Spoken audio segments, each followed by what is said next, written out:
O convidado de hoje é Guilherme Gama, de Campinas. Ele trabalhou em Investment Banking no Deutsche Bank comigo, depois no Credit Suisse. Depois ele voltou para o negócio da sua família e recebeu o investimento do Pátria, trabalhou como Pátria, vendeu a posição e abriu seu fundo de investimentos e líquidos. Esse é o Guilherme Gama. Prazer, Guilherme, como é que você está? Prazer, Securato. Muito bom estar aqui com você, um grande mentor, uma pessoa que eu admiro muito. É muito legal participar com você desse podcast. O carinho é recíproco. Você é um cara que eu sempre admirei muito, um dos melhores júniors com quem eu trabalhei em toda a minha vida. Eu me lembro que você era estagiário e eu já te mandava para o Rio de Janeiro para tocar um certo cliente e um certo deal, acho que você vai lembrar. Sem dúvida. Muito bom. Eu queria saber, como é que um cara de Campinas vai parar na Faria Lima, Deutsche Bank, Credit Suisse? Como é que isso aconteceu na sua vida? Vamos lá. Bom, você comentou, sou de Campinas, passei toda a minha infância lá, sou natural da cidade. Minha família, meus pais, a gente teve um evento super importante na minha adolescência, que meus pais tinham um negócio que acabou não indo tão bem, e desse negócio surgiu a Gran Coffee, que é a empresa da família. Então eu comecei a trabalhar muito cedo, né? Foi algo que eu com 13 anos comecei aí desde o início da empresa, desde os primeiros dias. Então eu sempre tive muito contato com a economia real, com o mundo, de uma forma muito simples, né? Mas eu sempre gostei de trabalhar, aprendi a gostar de trabalhar e fez parte da minha adolescência. Quando eu tinha ali 16 para 17 anos, né? A única certeza que eu tinha é que eu queria trabalhar no mundo empresarial. Eu queria ser um administrador de empresas, que eu queria estar envolvido com negócios. E nesse contexto, a melhor educação, pelo menos eu acreditava como a melhor educação naquele momento, era a FGV. E eu falei para os meus pais na época, né, que eu queria ir para São Paulo fazer FGV. Quase caíram para trás da cadeira, né, pelo custo da faculdade, mas felizmente eles conseguiram me suportar. Eu fui para São Paulo fazer FGV. E de lá eu não queria parar de trabalhar. Eu gostava de trabalhar. A primeira coisa que eu fui fazer, fui para a empresa Júnior, fui ser, depois de um ano, diretor financeiro da empresa Júnior. E naturalmente eu comecei a me interessar pelo mercado financeiro. Acho que como naquela época tinha muito pouca informação, não tinham tantos canais como o seu próprio canal hoje, né, que quem está iniciando a carreira consegue ter mais informação. E eu não sabia se queria ir para banco, se queria ir para consultoria. Eu comecei a fazer algumas entrevistas e pesquisas e rapidinho ficou claro para mim que eu queria ir para o mercado financeiro. E aí que eu fui parar no Deutsche Bank até nos conhecermos. Guilherme, você trabalhou no Deutsche Bank, Credit Suisse, estava bombando, fazendo um monte de deal, o flow do Credit Suisse assim, na veia, com sucesso. E aí, de repente, você puxa o breque de mão, fala, para!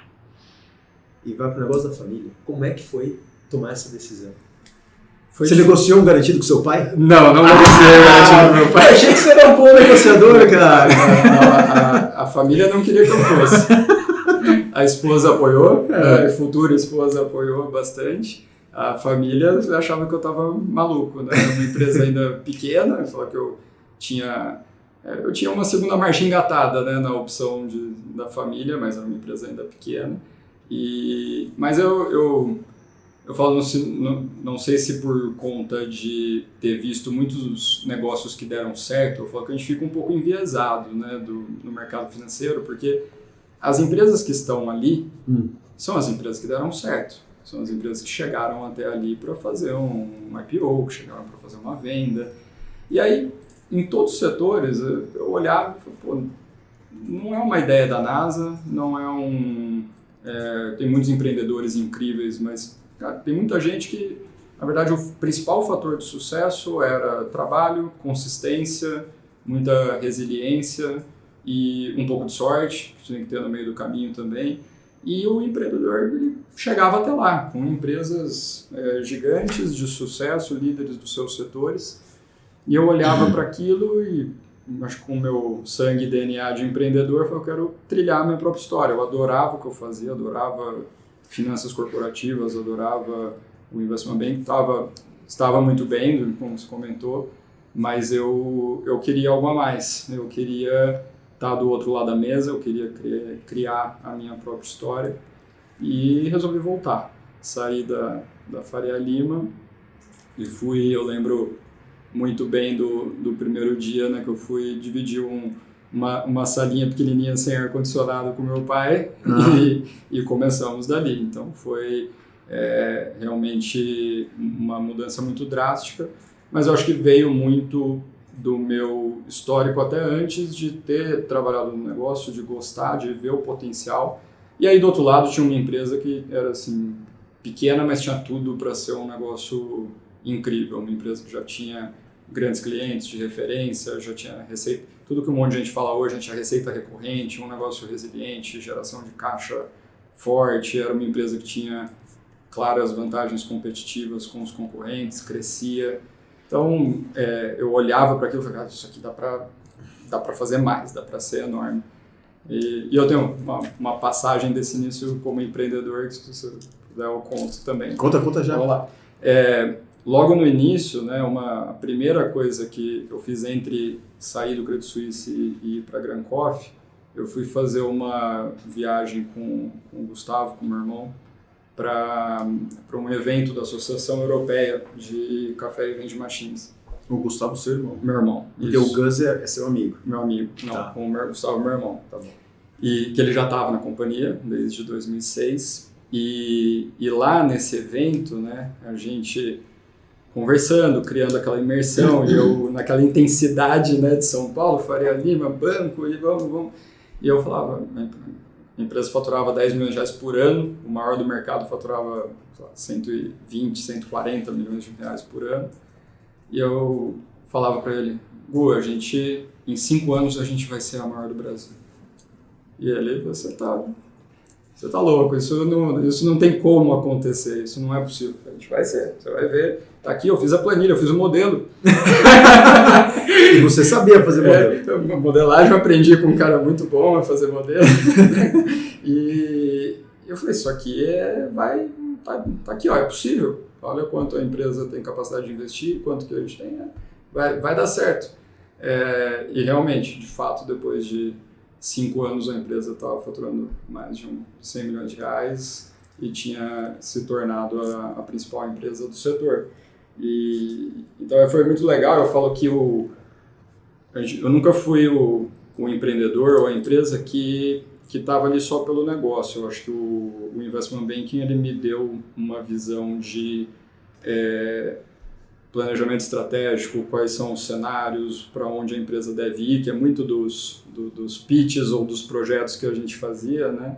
Que se traduzia num plano de negócio, numa modelagem. Eu sempre gosto de pensar na modelagem como um plano de negócios e não como um modelo financeiro.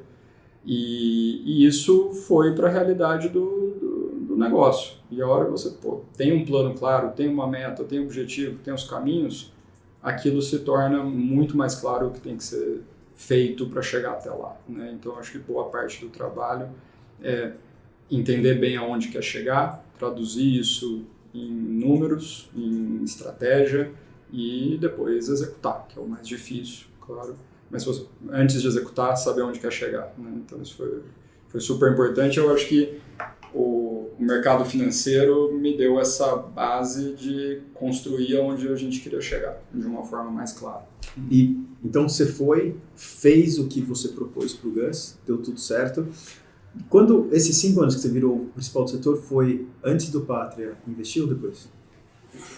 O Pátria investiu no final desse ciclo. No final desse ciclo? No meio para o final desse ciclo, vai quase no último ano. O Pátria entrou, eu fui em 2011, o Pátria investiu na Gran Coffee em 2015, agosto de 2015. Entendi. E como foi a entrada do Pátria? Vamos lá, o Pátria fez o investimento, você comemora com o Gustavo e o seu pai, o primeiro dia com o Pátria, o que mudou? Mudou pouco. Eu falo assim, o Pátria, excelente relacionamento, a gente teve teve e tem até hoje uma sociedade bastante virtuosa. E eu acho que foi bastante tranquilo. O fechamento da transação não foi a transação em si, né? Saímos 3h30 da manhã do escritório do Pinheiro Neto, como qualquer bom M&A. O Pinheiro Neto estava do seu lado ou do lado deles? Do lado do Pato. Do nosso lado, um grande amigo, que se tornou um grande amigo, o Sérgio Bronster, que era veirano, agora tem o escritório dele. Tá bom. E 2015, assim, eu acho que a gente tinha uma combinação muito interessante. Primeiro, eu e não só a gente na sociedade ali, a gente sempre acreditou muito num modelo de gestão conjunta, de cogestão dos negócios, né? A gente acredita que se eu não consigo convencer meu sócio de que algo é bom, quanto mais um cliente, um fornecedor, um parceiro. E a gente insistiu muito para que a nossa sociedade fosse uma sociedade de cogestão. E isso foi construído dessa forma. Então, no primeiro dia, havia um respeito mútuo e que ele era não só desejável, mas ele era enforceable. E quem teve a ideia da cogestão? Vocês ou Pátria, ou isso nasceu na mesa? A gente sempre lidou assim em família.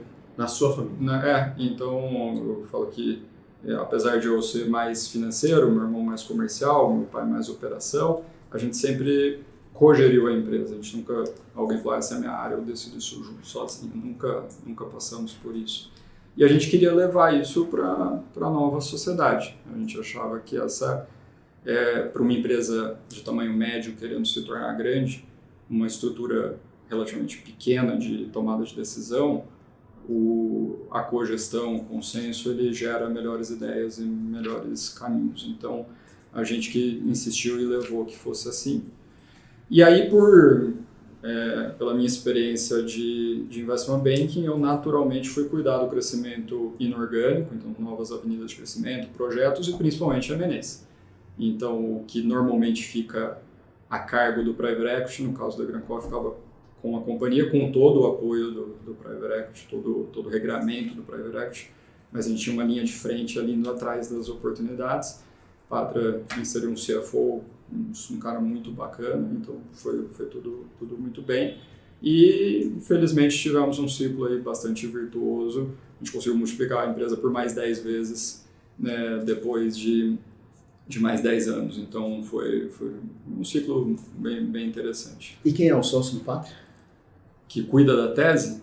Já passaram alguns, né? Mas quem fez o deal? Quem fez o deal e participou por anos com a gente foi o Gil Karsten. Também um grande amigo, uma pessoa que eu admiro bastante. Mas não acabou aí a história?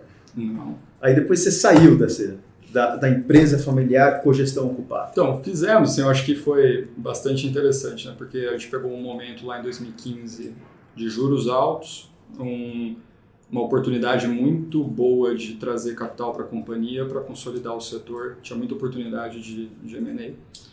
Do outro lado, a gente queria deixar a empresa ainda mais forte, uma economia difícil, e a gente olhava, queremos também, do ponto de vista familiar, reduzir risco. Então, o Private Equity foi uma equação muito interessante de redução de risco com o aumento do potencial da companhia. Então, a gente olhou sempre pelas duas óticas. Fizemos 16 aquisições entre 2016 e comecinho de 2020.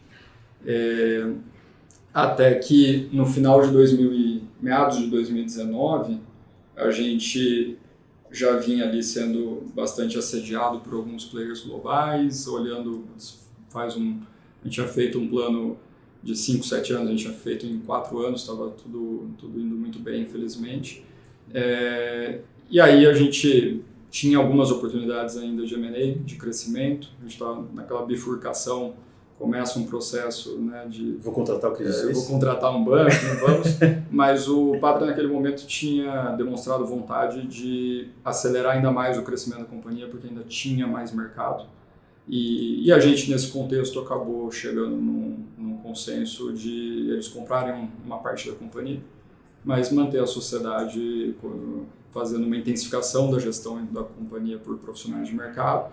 Então, eu, depois de alguns anos, fui para o conselho da empresa, o Paulo, meu pai também, mas a gente, o Gustavo ainda é executivo da companhia, então tá lá todos os dias, e eu nesse ciclo o Pátria aumentou a participação deles e a gente fez esse caminho. A empresa, felizmente, está num super momento. Mas a família Gama ainda é sócia? Sim, aproximadamente um quarto da empresa e o Pátria com 3/4. Entendi. E aí vem uma nova fase na sua vida. Sim. Me conta dessa nova fase. Eu sempre me entusiasmei demais com a transformação mais rápida da empresa, né? Eu me encanto com projetos, com crescimento de valor mais ágil e eu via que esse espaço, né, no Brasil de empresas de médio porte querendo se tornar maiores, ele tinha muita dificuldade de ter um bom sócio, um bom parceiro, um bom investidor, e é ali que a gente poderia contribuir mais. Eu tive um ciclo como vamos dizer, executivo de mercado financeiro, um ciclo como empreendedor. Eu preciso conectar essas coisas de uma forma mais robusta e optei por criar uma gestora de private equity focada em empresas de médio porte com alto potencial de crescimento. Como é que chama? Chama Gran Capital. E isso foi, inclusive depois de fazer um MBA, aproveitei o período da pandemia para fazer um MBA fora, que eu sempre quis fazer. E começo de 23 montei a gestora, montamos um primeiro fundo de investimentos, um fundo setorial focado no setor de alimentos e bebidas. E a gente está em fase de investimentos, a gente investiu em 2 negócios, estamos em diligência para um terceiro investimento. E basicamente, assim, eu falo que a gente sentou eu sentei dos 2 lados da mesa, né? Sentei como empreendedor, como... Não, você sentou em todos os lados. Eu estou em alguns lados da mesa. Olhando muita coisa, trabalhando bastante. A melhor forma de conectar isso é um private equity, né? Quando você combina a parte de finanças, mercados de capitais, investment banking, M&As, e de outro lado você tem gestão de empresas, empreendedorismo, capacidade de execução, naturalmente quem faz isso, quem deveria fazer isso? É o private equity, né? Ele investir em uma empresa, ajudar essa empresa a se desenvolver, se estruturar, crescer, criar valor e depois, com essa empresa desenvolvida, desinvestir, né? Então, isso sempre me atraiu bastante. E essa conexão é incrível, né? De você poder empreender de uma forma super estruturada e impulsionada pelo mercado financeiro. Aqui tem muitas empresas, elas são muito boas, talvez pudessem ser ainda melhores usando as ferramentas e o potencial que o mercado financeiro pode acrescentar no negócio. Então deixa eu ver se eu consigo resumir bem essa situação que a gente está.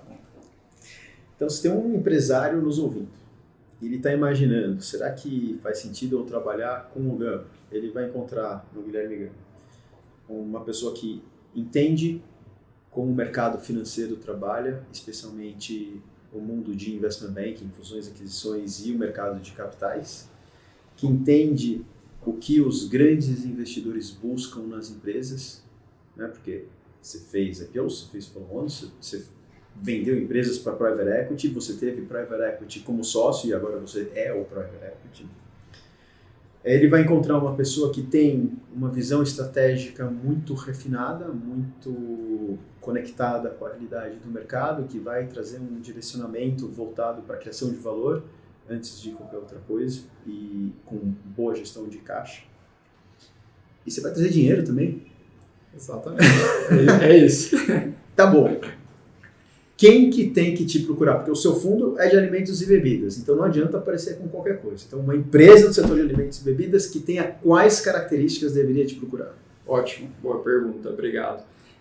O primeiro fundo nosso, então, o Fundo Setorial Alimentos e Bebidas, a gente definiu um modelo de negócios que a gente gostaria de ter como empresas do fundo, que é varejo físico de alimentos, que tem a loja própria, que tem que dar corpo, da robustez, da DRE para a tese, amplificado potencialmente por franquias, que dá alcance, visibilidade, criação de valor de marca, e sempre verticalizado para indústrias que dão acesso da direct to customer, né, da indústria até o consumidor, porque isso te dá controle da cadeia que você está inserido, da inovação, capacidade de ter produtos exclusivos e evita muitos intermediários, ou double marginalization, né? Você evita o double marginalization de ter muitos elos na cadeia que precisam ganhar dinheiro, então você se torna mais eficiente lá na ponta, em um estágio da empresa que ela ainda não tem escala suficiente para ser super competitiva, eventualmente até frente a outros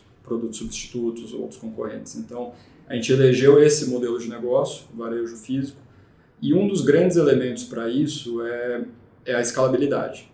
Quando você fala de teses de private equity, talvez uma das principais question marks é como que esse negócio cresce, qual é a segurança que eu tenho que esse negócio tem capacidade de crescimento. Porque é fácil você entrar num negócio lá, despejar um monte de dinheiro em marketing, etc., e aí o crescimento não vem, o que acontece? Né? Você gastou, virou despesa, e aquilo que era para ser investimento virou despesa. Né? Definindo esse modelo de negócios, a gente tira da incerteza uma variável super importante. Eu sei como crescer, se eu tenho um perfil de negócio que o Unit Economics é bom, é simplesmente replicar aquilo de uma forma mais escalada. E aí esse é o modelo de negócio que a gente procura. Primeiro fundo, alimentos e bebidas. A gente tem ideia de ter um segundo fundo no futuro de business services, de produtos e serviços para relacionamentos corporativos, B2B, mas esse primeiro fundo 100% focado nesse tipo de tese. Você já fez 2 investimentos? 2 investimentos. Quais foram as empresas? A gente investiu numa rede de cafeterias de cafés especiais, chamada... Que acho que você conhece pouco esse setor, né? Conhecemos um pouquinho, chama Externa Café, indo muito bem, crescendo bastante, ali um crescimento acima de 100% esse ano, está indo bastante rápido, bastante acelerado, um mercado que tem um vento a favor ali super bacana. Mais recentemente investimos na Laguapa, uma rede de empanadas, uma tese super escalável, um modelo de negócio simples, fácil, produto muito bom e que a gente está extremamente animado. Hoje são 36 lojas, a gente enxerga todas próprias, um faturamento já importante, que a gente entende que tem muito espaço para crescer. E agora em diligência num terceiro negócio, mas esse é segredo. Esse é segredo. E cabem mais quantas empresas nessa tese? O objetivo é ter 5 empresas no fundo. 5 empresas? 5 empresas. E você vai fechar esse fundo e abrir o outro, ou você já vai começar a trabalhar a próxima tese? Não, eu tenho que terminar o trabalho de investimento primeiro desse fundo, aí focar em execução desse fundo e em seguida abrir um próximo fundo. Isso a gente espera até o meio do ano que vem concluir os 5 investimentos do fundo. Então, se você tem aderência a essa tese, procure o Guilherme Gama no LinkedIn. Se você está gostando do que você está ouvindo, você tem que acompanhar os nossos outros canais nas mídias sociais. O primeiro é óbvio. Você já me segue lá no LinkedIn? José Roberto Securato Júnior. Tá como José Securato. Me manda uma mensagem, fala que você ouviu o podcast. Eu vou gostar de saber um pouquinho sobre você. Nessa parte do episódio a gente fala sobre carreira. E eu fiquei curioso. Você falou que você fez um MBA quando você estava decidindo a criação do seu novo negócio. Como é que o MBA se encaixa nessa narrativa inteira? Bom, quando eu estava de analista para associate, né, no mercado financeiro, eu sempre tive a vontade de fazer um MBA fora, de aprender, de continuar me qualificando. Né? Mas o custo de oportunidade era altíssimo. Né? Primeiro, ainda não tinha acumulado um recurso importante, ganhava bem e teria que parar por 2 anos para fazer um full-time MBA. Então você tinha uma decisão importante. Tinha uma decisão. Parar de ganhar dinheiro. Num mercado bombando, que não é sempre que está assim. E em vez de ganhar, você gastava uma bica. Exatamente. Aí você achou que essa conta não fazia sentido. Essa conta não estava fechando e decidi não fazer. Mas sempre fiquei com isso na cabeça, queria ter feito. E aí, quando eu encerrei parcialmente esse ciclo de desinvestimento da Grand Coffee, aqui acho que faz sentido me reciclar novamente, mas principalmente realizar uma vontade, ali, um sonho que eu tinha antes, e acabei optando por um MBA de Chicago, que foi para executivos, que foi muito, muito bacana, adorei ter feito, me conectei com muita gente no mundo todo. Mas eu não acho que... Foi muito, muito interessante. Eu não acho que todo mundo entende a diferença do MBA, que é o que a gente fala normalmente, e de um Executive MBA, que é o que você fez. Explica pra gente a diferença. O conteúdo do full-time do Executive, ele é o mesmo, a grade. Porém, o foco, né, em perfil de profissional e idade, ele é muito distinto. O MBA, tradicionalmente, né, nos Estados Unidos, o analista de banco ou de consultorias, a mudança do cargo de analista para associate passa por um MBA, né, um full-time MBA, que a pessoa para por 2 anos para fazer isso da vida, faz os summers e etc. Então isso daí o full-time MBA vai acontecer 3 anos depois de formado. Exato, 24, 25, 26 anos de idade, né? Certamente ele sai com o MBA antes dos 30. Né? Sem dúvida. Se fizer mais tarde do que isso, você vai ser você vai ter uma experiência, você vai ser um outlier na turma, né? O Executive, ele normalmente pega profissionais ali de uma idade média de 37, 38 anos. Você tinha quanto?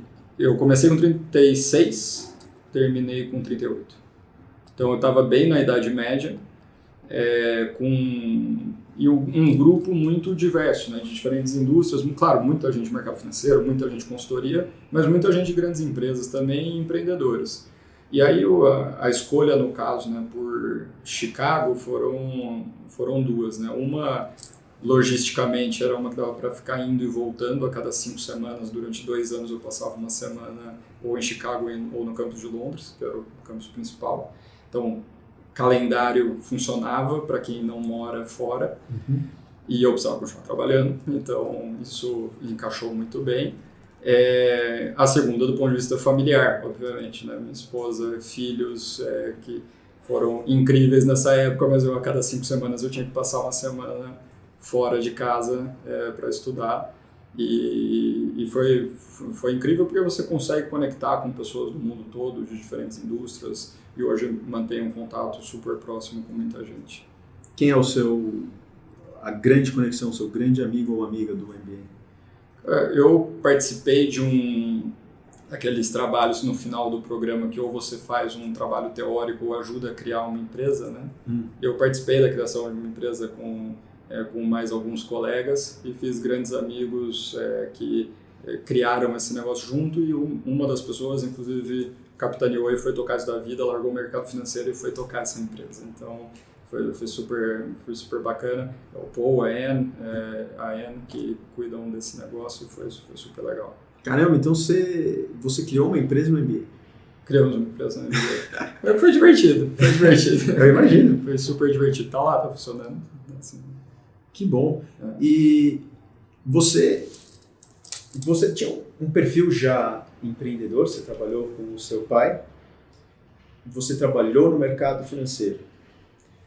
Eu imagino que tem muita gente que tem um negócio familiar e está pensando o que fazer da vida. Será que vale a pena ele investir no negócio da família, investe, vai trabalhar, se prepara, estuda, mas no negócio, ou não? Sai, vai trabalhar no mercado financeiro, vai trabalhar em outro lugar. Quanto que sair da vida da sua empresa e ir para o mercado financeiro foi importante para você, e quanto disso você recomenda para os outros que estão nessa situação? Segurado, para mim foi essencial, acho que tanto porque a empresa estava num estágio que não teria nem sentido eu começar a carreira lá, ou acredito que não, pelo menos pela minha pretensão, né, de carreira e de vida, mas eu comentei que o mercado financeiro ele me deu uma visão de setores, de conhecer um pouco de cada coisa, conhecer um pouco de cada indústria, né? Eu acho que não deve ter setor que a gente não tenha visto, né, até juntos lá, né? A gente olhou todos os setores possíveis, né? Participou de transação em inúmeros segmentos, e isso dá uma visão de negócios, de mundo, de o que deu certo, né? Eu acho mais o que deu certo, menos talvez o que deu errado.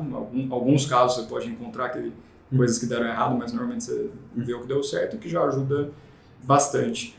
Eu acho que tem uma motivação, e aí eu acho que na Grand Coffee foi muito bem feito um tema de sucessão, né? Eu acho que isso, eu falo que ali a gente nunca foi, eu falo a gente porque é tanto a segunda geração, né?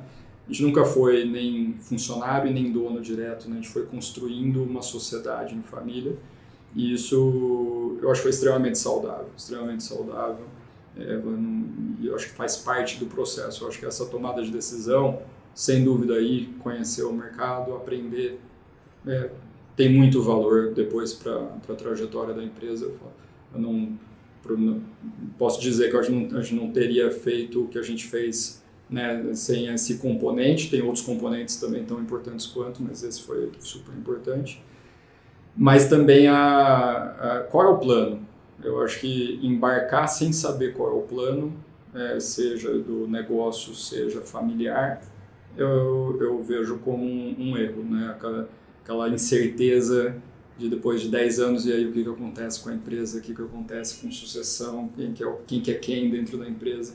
Então eu acho que a gente teve uma felicidade, mérito, né, dos meus pais, principalmente do Paulo, meu pai, que foi muito habilidoso em construir isso, né, de construir a sucessão de uma forma suave, de uma forma justa, e isso criou um ambiente propício para dar certo. Que eu vejo, então, como dica, talvez, para os futuros filhos, né, ou netos, pensar bem aonde está entrando, não precisa ter tudo definido, claro, ninguém tem, mas precisa ter uma clareza de qual é o plano familiar. Eu acho isso super importante. Eu vou ter que trazer o Paulo aqui. Traga.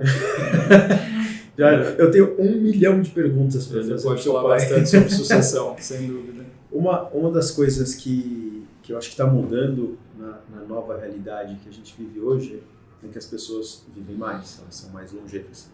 E quando você vai viver mais, para você viver mais com qualidade de vida, você tem que viver mais trabalhando. Então eu tenho encontrado cada vez mais nos meus clientes, nas empresas, aquele fundador que ele tem mais idade e ele não tem a menor perspectiva de se aposentar. Perfeito. E o filho dele está chegando. O maior exemplo é a Rainha da Inglaterra, né? Mas deixa a Rainha da Inglaterra de lado, né? Então, eu falei outro dia com um menino que eu gosto muito, e ele, não, eu quero trabalhar no negócio do meu pai. Aí eu falei, meu querido, então você vai ter que aprender a complementar o teu pai. Uhum. Porque você não vai substituir seu pai. Eu conheço teu pai, eu não vejo ele largando o negócio, vai lá, filho, toca. Ele gosta do negócio dele, ele gosta do que ele faz. Então eu imagino que esse conflito geracional é muito difícil de gerenciar. E pelo que você está falando, isso foi mais mérito do seu pai do que de você. Sem dúvida. Eu acho que a gente tem talvez uma sorte que as qualificações principais eram extremamente complementares, né? O Gustavo, meu irmão, sempre foi muito comercial, marketing. O meu pai, engenheiro, sempre foi muito operação, né, execução. E eu sempre fui mais financeiro, né, estratégia financeira, então, e projetos.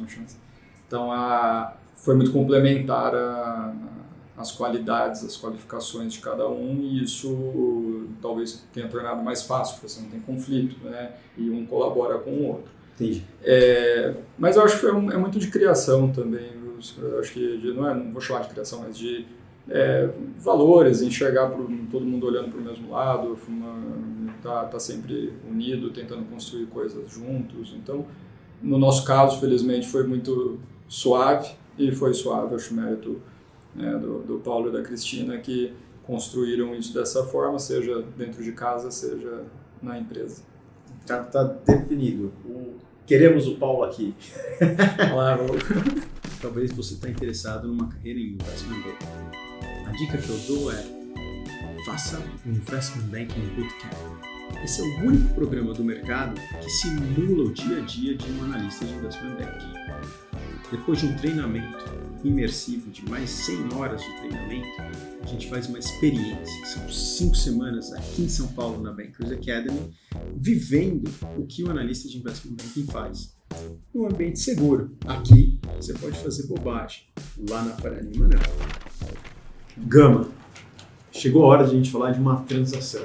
E você pode falar de uma, de várias, da mais recente, da mais antiga, do Deutsche, do Credit Suisse, mas tem alguma mais que, assim, que é aquela que você tem mais carinho?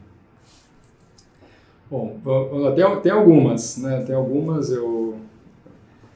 como você sabe, a gente trabalhava em muitas tentativas de transação, algumas davam certo, outras não. Eu vou lembrar de uma do Credit Suisse, que foi um private placement, para mim foi bem gratificante, porque mexia com educação, eu acho que é do seu segmento. Mas calma, explica para eles o que é um private placement. Private placement é uma captação de recursos de equity para uma empresa privada, né? Você não ir a mercado, não listar uma empresa na bolsa, você trazer fazer uma colocação privada de cotas da companhia, né? Então a gente fez uma operação para o grupo IBMEC, com a Capital International, foi o investidor que venceu o processo e acabou investindo no grupo IBMEC. E uma operação que envolvia, né, uma parte quase que filantrópica do Cláudio Haddad, né, que acabou virando o INSPER, separou, e a parte do grupo IBMEC mesmo, que era o business pró-lucro, né, pró-negócio. Ele foi a mercado trazer um capital e a Capital International acabou investindo no negócio. E era um segmento muito bacana, né, porque eu acho que não sei, desde época de faculdade, GV, o INSPER nascendo, na verdade o IBMEC nascendo, e a gente fez um trabalho muito interessante com gestores, boas pessoas, com o Eduardo Wurzman, que era o CEO. Ele trabalhou de uma forma muito tranquila. A gente fez um processo competitivo com diversos private equities na época, e a Capital International acabou se tornando sócia do grupo IBMEC. E tinha uma determinação de trazer fundos de private equity, ou vocês chegaram a falar com alguma estratégia? Foi especificamente para private equity. E como é que eles tomaram essa decisão que eu quero um fundo de private equity? Na verdade, tinha essa readequação do business, né, e eles tinham feito algumas aquisições, tinham adquirido o IBTA aqui em São Paulo, tinham adquirido a Metrocamp lá em Campinas, e esse grupo, para, né, continuar se desenvolvendo e crescendo, trouxe um capital para continuar o processo de expansão. E naturalmente foi um private equity. O processo em nenhum momento foi cogitado fazer um processo com estratégicos. Foi realmente trazer um fundo minoritário, um pouco não ativo, um fundo minoritário, para que a estrutura de capital da empresa comportasse essa expansão. E tem mais algum que é especial para você? Para mim, eu acho que talvez o último sempre conta bastante, né? A gente, na Grand Capital, no nosso fundo, a gente, depois de quase um ano de negociação, a gente concluiu essa operação da Lagoapa, que realmente encanta com o projeto que nós temos, né? Um projeto, uma empresa numa categoria que chama de fast casual, com uma marca e um produto super admirado, com uma história super bacana, né? Empresa fundada pelo Beni, pela Paola, a Masterchef, e com um produto, um posicionamento de altíssima qualidade em ingredientes saudáveis, uma preocupação, né, com a qualidade do produto e dos ingredientes muito grande. E a gente encontrou ali, foi uma felicidade de ter gestores ali muito próximos do negócio, um CEO muito capacitado, sócio da empresa, é muito difícil achar um fundo que faz o que a gente faz. A gente pode falar um pouco mais disso, né? Mas os fundos no Brasil, até principalmente depois da época de 2018 a 2020, que tinham uma liquidez excessiva no mercado, captaram muito dinheiro, e naturalmente eles aumentaram muito o cheque mínimo para fazer um investimento. E passaram a ser fundos quase que de later stage, né, de empresas maiores, de estágios mais avançados. E o mercado de empresas de tamanho médio ficou super carente de bons sócios, de investidores. E a gente, nesse contexto, encontrou um parceiro também importante, né, que já tinha investido na Lagoapa. Então já tinha um fundo. Um dos poucos que a gente viu que faz um papel também parecido com o nosso, chama Concept. Nos tornamos sócios. E foi muito bacana, porque é uma empresa que já tinha uma sofisticação do ponto de vista financeiro, de estrutura, combinada com uma capacidade de execução e um business muito escalável, muito, muito bom. E a gente entrou com vamos dizer, liderando esse investimento nessa rodada, e o sócio, o fundo que já estava lá, aumentando a exposição também deles, investindo junto com a gente. Eles acompanharam parcialmente o nosso investimento. Então foi muito bacana, a gente está bastante animado, e acho que a última sempre nos dá uma emoção maior. Agora vamos para a próxima. E você, como é que você achou a Laguapa? Laguapa, vamos lá. A gente naturalmente se conectou muito com o mercado, né? Assim, para o screening para uma nova operação, a gente olhou tranquilamente aí mais de uma centena de operações nesse modelo de negócio. E a Laguapa surgiu de um contato com esse fundo. A gente se conheceu por uma pessoa em comum e surgiu naturalmente, não era um processo, não estava em mercado. Eu acho que isso também é meio uma recomendação para empreendedores, né? Não necessariamente o processo competitivo, etc., é o melhor caminho, né? Às vezes você precisa achar um parceiro que te traga mais do que só o dinheiro, e às vezes isso vem muito mais de diálogo ou de achar aquele parceiro do que de sair à caça de um monte. Isso aconteceu comigo com o Pátria também. Em 2014, quando começou a surgir a oportunidade, foi com que um capital a gente pode realmente consolidar o mercado com um capital novo, a gente só falou com o Pátria. E naquela época, o Pátria era um fundo que gostava de investimentos de médio porte, setores fragmentados, com potencial de consolidação, e já tinha um pezinho em café. Eu falei, é com eles que eu tenho que falar, já conhecia pessoas em comum, e aí que surgiu num primeiro café com o Gil Kerstin a ideia de eles investirem na Gran Coffee.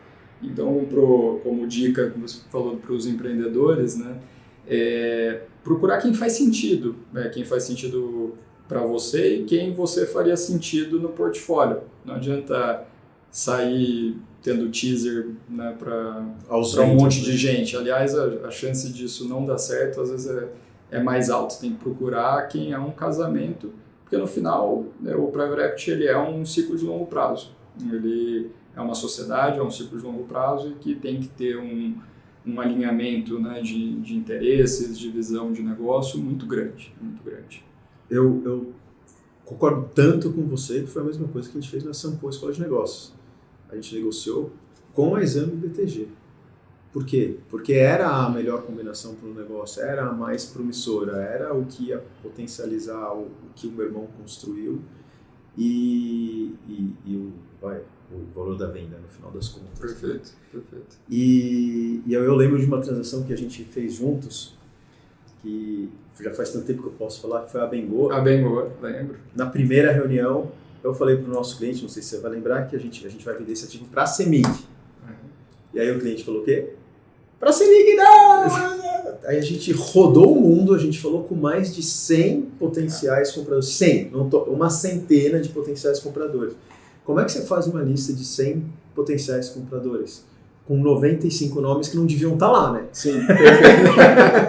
É a única explicação, né? Exatamente. Poucos negócios têm mais do que 5 compradores viáveis, na minha opinião. Não sei se na sua experiência é diferente. Sem dúvida, que tem sentido, máximo 5. Sentido, 5. Dinheiro, vontade.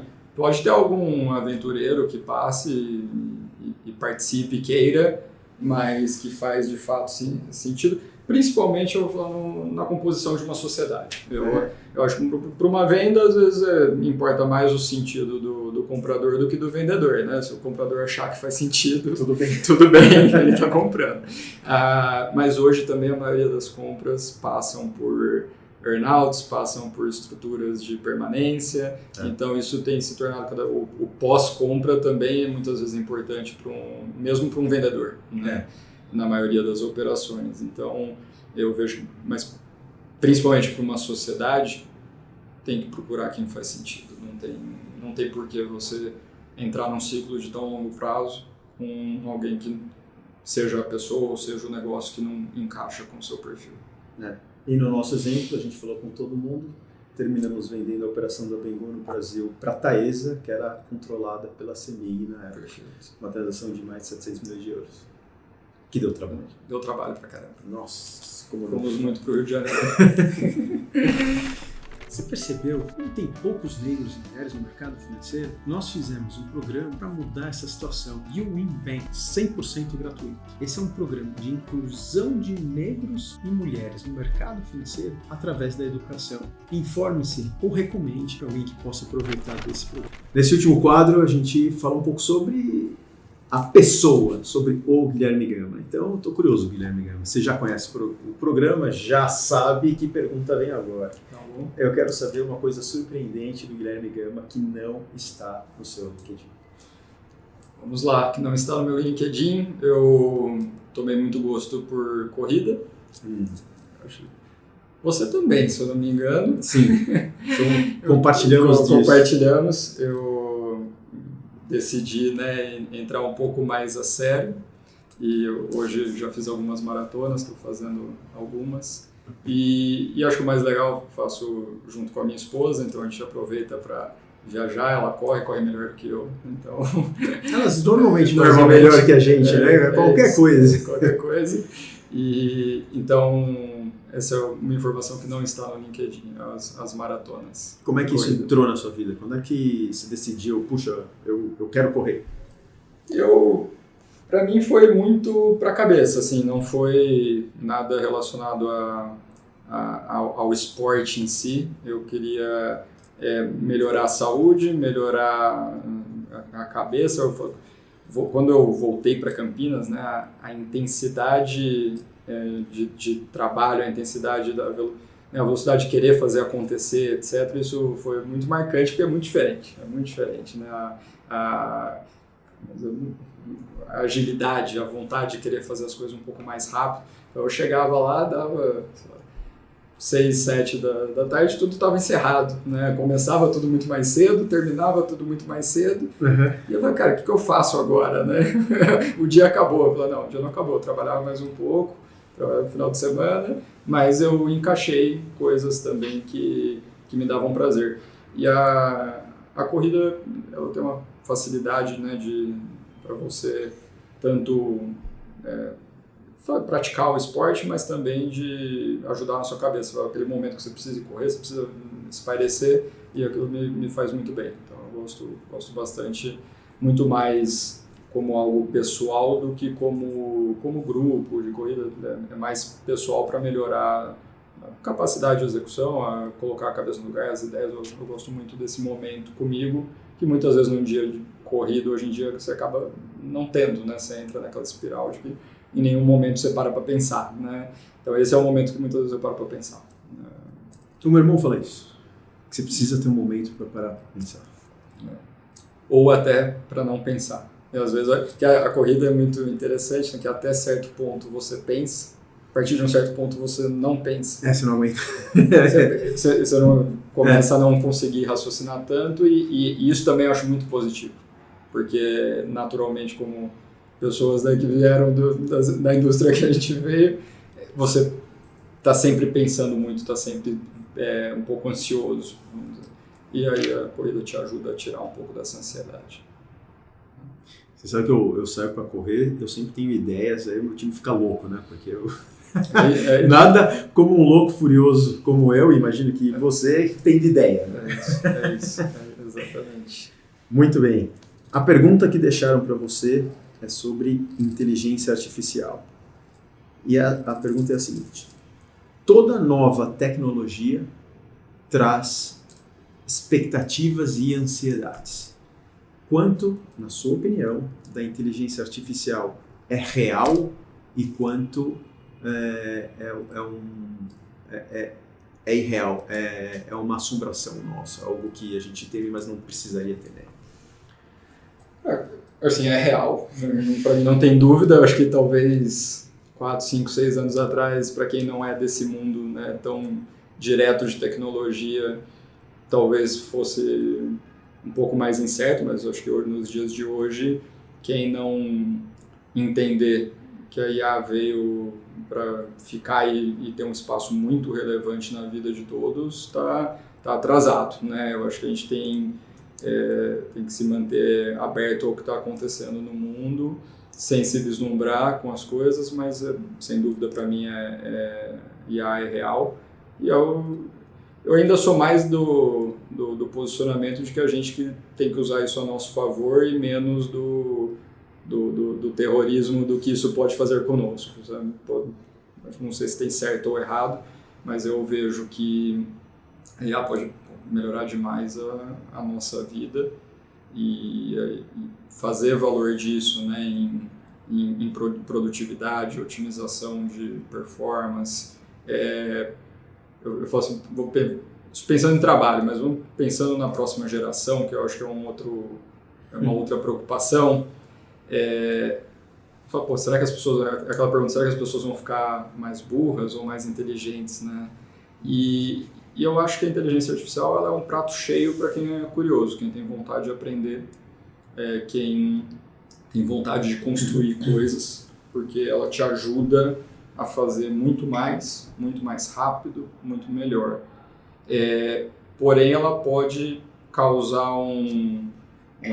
vamos dizer, para quem não tem essa vontade, ela pode ser um fator de alienação grande, de conforto, de não preciso mais fazer nada, não preciso pensar. Antigamente, né, você ia fazer um trabalho, você ia fazer um pitch, você ia fazer qualquer coisa, você tinha que estudar pra caramba, ler livro, ir atrás, pesquisar, aprender. Hoje em dia vem tudo pronto. Às vezes ainda vem errado, mas vem tudo muito pronto. Uhum. Então eu acho que um desafio grande é criar nessa próxima geração a vontade de aprender e de fazer valor da informação que ela tem ou das ferramentas que ela tem com IA para a vida delas. Quem tiver essa curiosidade genuína, fazendo o que gosta, né, tá muito relacionado a fazer o que gosta, eu acho que tem tudo para potencializar essas pessoas. As pessoas vão ser muito melhores do que a gente é hoje, porque elas estão em um apoio, né, de uma ferramenta ou de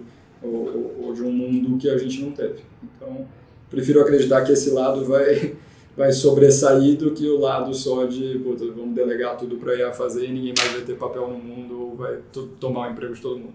Prefiro acreditar que a gente vai conseguir fazer mais. Tá certo. Um M&A banker precisa ser otimista, né? Otimista, sempre. Sempre. Mas, para dar um exemplo que corrobora a sua linha de pensamento, né?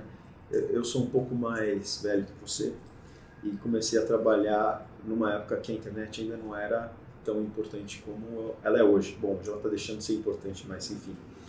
Então, eu cheguei a fazer trabalhos que a informação não era disponível e ponto.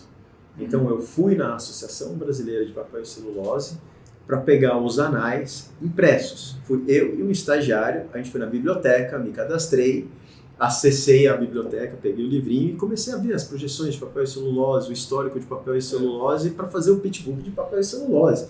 Imagina como melhor não dá para ser hoje um pitchbook disso. Então você tem isso, aí você tem a fase que a gente viveu, que é você encontra a maior parte das coisas na internet, mas você tem que pesquisar, você tem que ir atrás, você tem que filtrar, você tem que identificar o que a informação é boa, o que é ruim, o que está consistente, o que está inconsistente, para agora que você não promptify, né, vem tudo pronto, né?